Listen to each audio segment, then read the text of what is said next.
我们今天来示范，Mavic 救星怎么装啊？今天是要装黑色版的Mavic 救星，然后这个轮组是 SL。好，请开始。那我们先从拆棘轮座这个开始。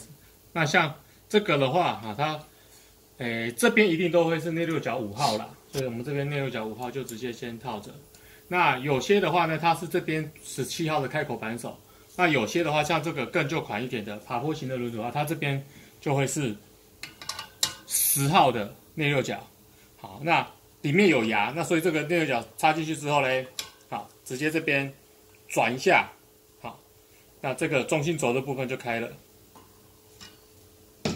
好，中心轴开了之后呢，直接把这个中心轴取出来。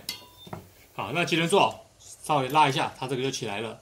好，那起来的时候小心它那个里面的棘轮爪，好，有时候这个时候会弹开来。好，那它现在这个已经很干了，弹不开来。好，那等一下这边的话，就还要再把这个清洁之后，我们再把它装回。好，那棘轮爪就是这一个。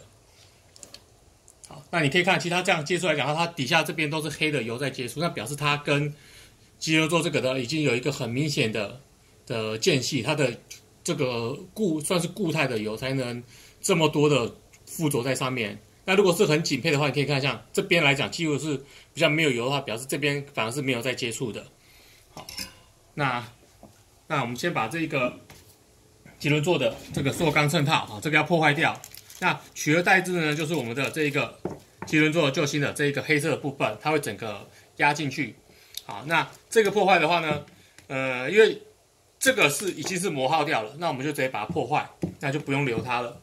那破坏的话，你可以拿美工刀，好，或者像我这比较尖锐的益智起子呢，从它这旁边拆下去之后呢，稍微把它撬一下。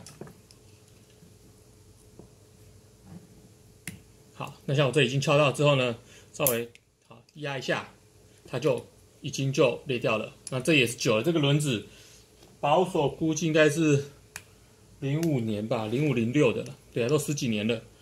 就像这个，它一定是脆化掉的。好，那如果很新的话，会比较好留，因为它弹力就没有氧化的这么明显的话，弹力会比较好留。那像这个久的，一定是直接就裂掉了。